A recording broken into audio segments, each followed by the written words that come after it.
They told you sex was about biology, reproduction, desire, chemistry. They never told you it was a technology, an ancient sacred force designed not just to create life, but to activate it.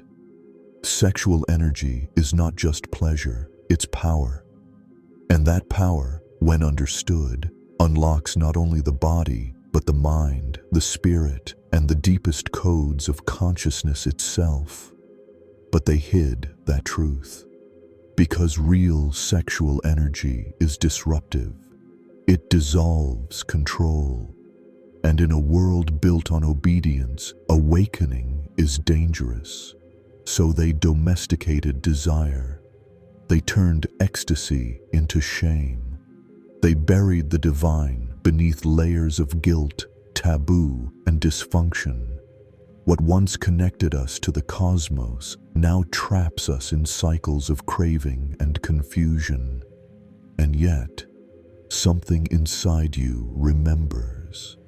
A pulse, a spark, a flicker of something holy just beneath the surface. Because before sexuality became performance, it was alchemy.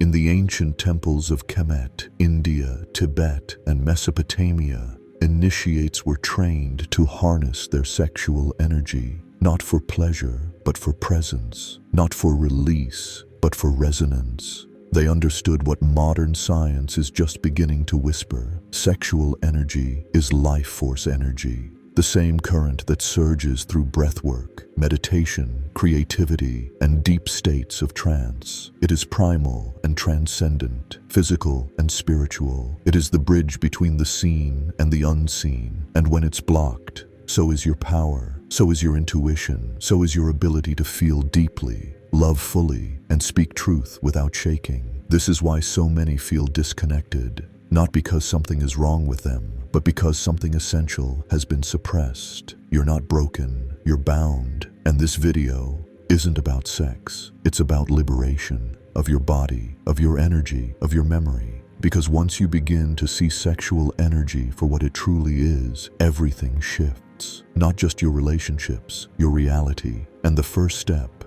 is remembering what they made you forget.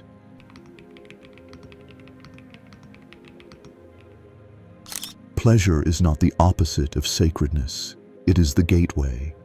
That spark you feel in intimacy, the flow in your nerves. It's not an accident. It's encoded. It's blueprint-level biology designed to activate cells, consciousness, and connection. But somewhere along the line, that code was rewritten. They told you sexual pleasure was shameful. They sold it back as sin, duty, or distraction. They repackaged it into formulas: climb the career, check the boxes, play safe, repeat. Desire became a leak instead of a surge, a problem instead of a portal. But what if that leak could be reversed? What if desire could be transmuted? Ancient alchemists, tantric yogis, Taoist adepts, Egyptian priests knew this. They saw the body's sexual current not as a distraction, but as fuel. Fuel for transcendence, fuel for creativity, fuel for presence. They taught that pleasure, when harnessed with awareness, reverses, moves upward to precious centers in the brain, to the heart, the third eye, igniting deeper insight and energy. This is not esoteric fantasy. Modern science confirms sexual arousal lights areas of the brain tied to emotion, memory, creativity. It floods GABA, dopamine, oxytocin. With practice, those flows can be directed, raised, held, redirected. But there's a catch. For most, desire is leaky. It spikes, then collapses. Fuel ignites, then dies. Breath becomes shallow, thought scatters, pleasure becomes quick release, the ignition turns off. That's not natural, that's training from centuries of suppression. You don't need more pleasure, you need control, not of action but of attention, not of orgasm but of intention. This is why modern sexuality often leaves souls hollow. The energy goes out, not up, and yet you feel the residue. The ancient impulse stirring. Your body remembers what your mind forgot, that pleasure can be ritual, not reaction, that desire can be alchemy, not default. So ask yourself, what would happen if you chose to expand desire, not extinguish it? What if every pulse, every tremble became a tool for transformation? Because when sexuality becomes sacred, the body stops being just flesh. It becomes a temple, and in that temple, you don't just make love, you make presence.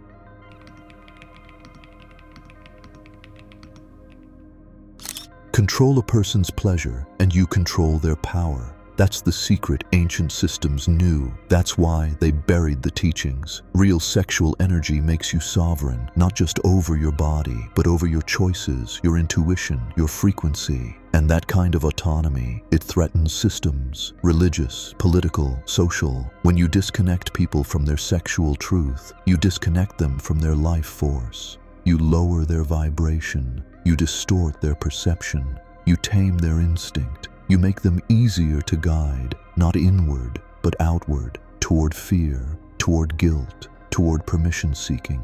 This is why sexual shame is so deeply embedded. It's not cultural, it's systemic, designed to fracture the bridge between flesh and spirit, designed to split pleasure from presence, so that we seek fulfillment in external validation, not internal sovereignty. Because a person rooted in sacred sexuality is ungovernable. They listen to their gut. They trust their body. They radiate truth. And that truth, it's magnetic. It exposes falsehood. It disrupts performance. It calls others out of numbness, not by force, but by frequency. So how did they hide it? By making pleasure dirty. By labeling sacred practices as taboo. By turning divine energy into entertainment or addiction. Porn culture, purity culture, opposite ends of the same design, keep you disempowered, keep you distracted, keep you separated from your body's wisdom. But here's the revolution. You can take it back, not by denying desire, but by reclaiming it, redirecting it, listening to it, honoring it not as weakness, but as intelligence. Because that intelligence, it's ancient and it's yours. You don't need permission to be whole. You don't need anyone to validate your sensual self. All you need is to remember. And if this is stirring something in you, if your body is whispering yes, then this is the moment to subscribe and tap the bell icon. Not for more videos, for returning to your center, to your energy, to the truth they taught you to fear. This isn't a lesson in sex, it's a homecoming.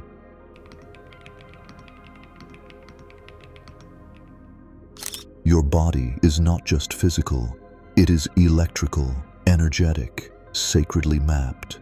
And sexual energy, it's not random heat, it's current, flowing through meridians, nadis, pathways traced by yogis, mystics, and healers long before anatomy had language. They called it prana, chi, sekhem, kundalini, and it moves in a spiral, not a straight line, from root to crown, from desire to divinity, from creation to consciousness, but only if the circuit is clear. Here's what they don't teach. Your sexual energy doesn't just stay in the pelvis. It's designed to rise up the spine through the chakras, feeding and activating each layer of the subtle body. Each center is a gate, and sexual energy is the key. But most never turn it because the circuit's broken, blocked by trauma, by shame, by fear, by decades of repression and misuse. The root becomes overloaded, the sacral becomes numb, the heart barricaded, the third eye fogged, and instead of energy rising, it leaks, it collapses, it loops in craving, leaving the soul starving.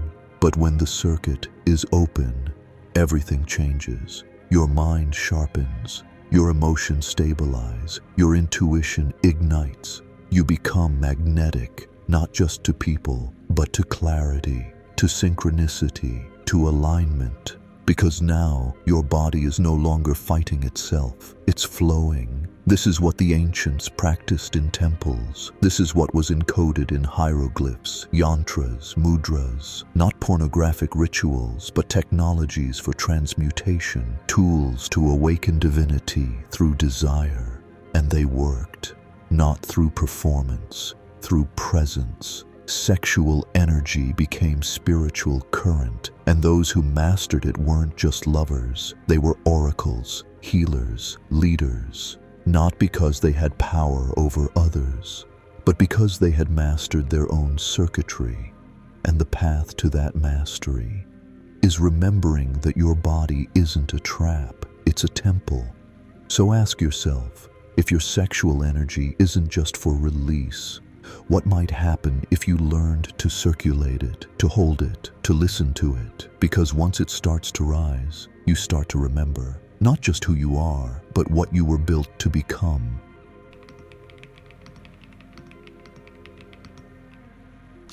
We've been taught that sex is a release, a momentary high, an escape from stress, a distraction from loneliness. But what if that release was never the point? What if the true power of sexual energy was never about leaving your body, but about entering it more completely? This is the paradox. Sexual energy, when unconscious, creates craving, but when conscious, it creates clarity, not confusion, not attachment, not grasping, integration. Because true sexual union isn't between two bodies, it's between poles of consciousness within you.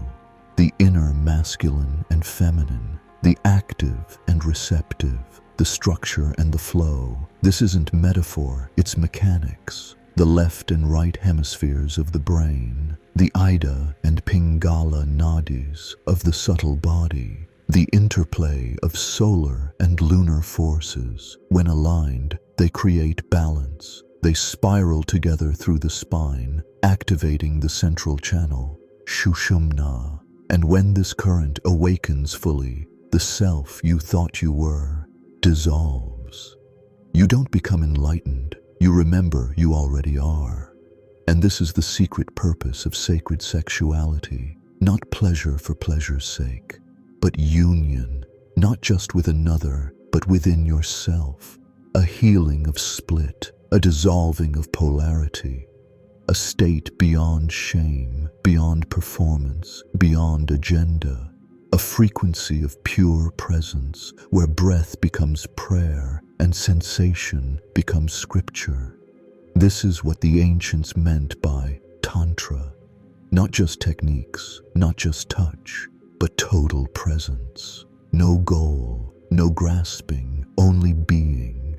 And when two beings meet in that field, they don't just connect, they merge, not into each other, but into oneness. Ego disappears, time disappears, only awareness remains. This is why sex can be a portal to the divine, or a trap into the unconscious. It all depends on intention, and intention begins with self.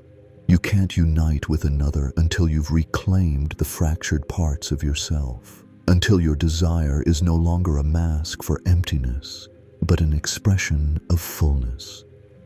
So ask yourself, what parts of you are you still trying to find in someone else that might be waiting for you inside your own sacred union? The answer won't come through thinking. It will come when you slow down enough to feel the current again, because you were never missing love, you were missing integration.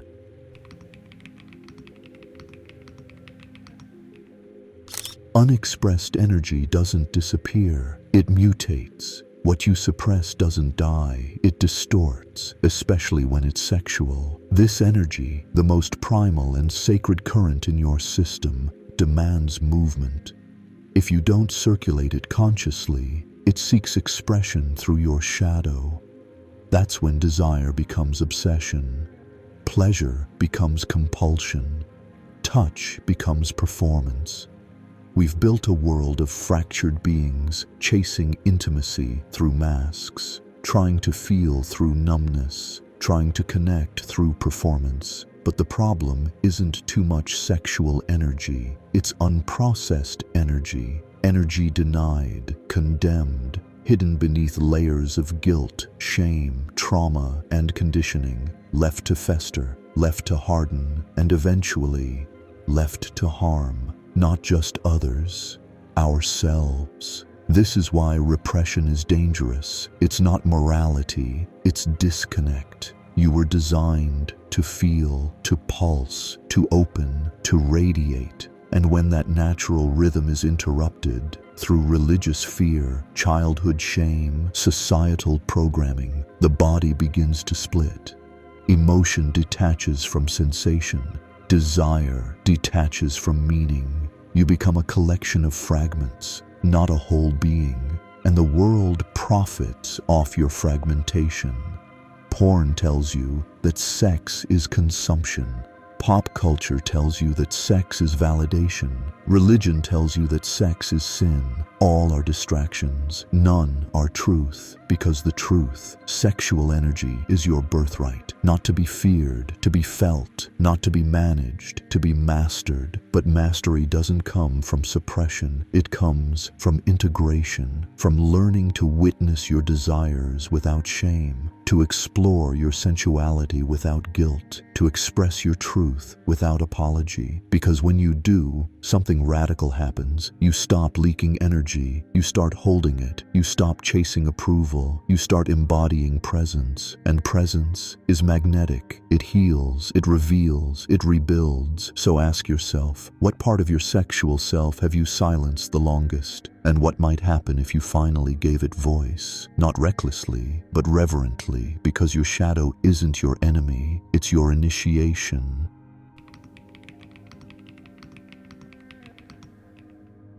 You think attraction is chemistry. It's not. It's frequency. What pulls people to you or repels them isn't your appearance, status, or style. It's your energy signature.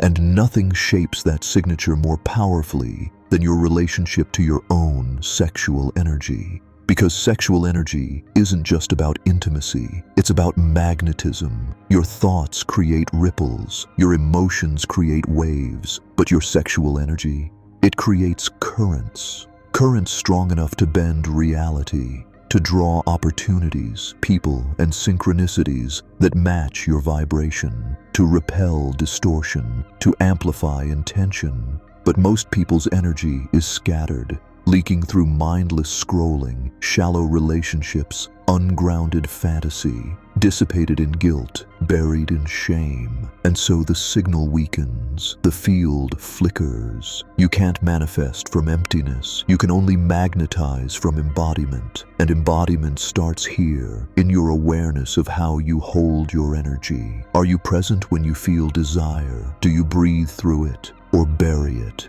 Do you honor its pulse or fear its fire? This isn't about control, it's about conscious channeling. When your sexual energy is clear, your aura expands, your nervous system stabilizes, your voice deepens, your presence thickens. You begin to walk differently, not in arrogance but in resonance, and others feel it. Without you saying a word, your energy speaks. It says, I know who I am. I trust what I carry. I'm not seeking to be chosen. I choose. This is not manipulation. This is truth. Because when you reclaim your energy, you reclaim your field. And when you reclaim your field, you begin to reshape the world around you. Not with force, with frequency. So ask yourself, what have you been attracting lately?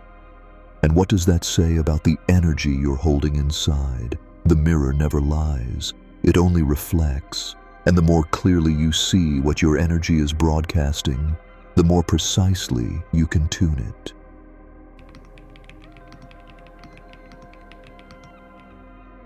There comes a moment on every path when the seeking stops, not because you found all the answers, but because you remembered the answers were never lost. They were in your breath, in your pulse, in the sacred ache you've tried to silence for years, because sexual energy was never about someone else. It was always about you, about how fully you could inhabit your body, how deeply you could listen to your longing without labeling it sin or distraction, how courageously you could reclaim what the world trained you to fear. And now you know. You are not fragmented. You are fire in human form. You are the current, the temple, the keeper of codes ancient and untamed. No one can give you that power, and no one can take it away. But you must choose to carry it, not perform it, not explain it. Live it. This is your revolution, to walk through the world as one who is no longer ashamed, to speak truth with a body that vibrates coherence, to love, not to be saved, but to expand. And when doubt creeps back in, and it will, remember this.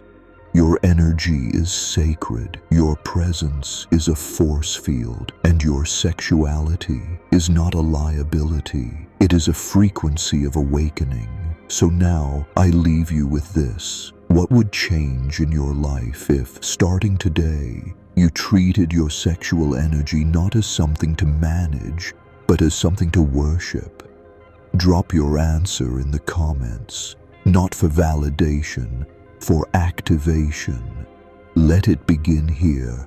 Let it begin now. And when you're ready to go deeper, when you're ready to explore the sacred in ways no one taught you, go to the next video, because we're just getting started.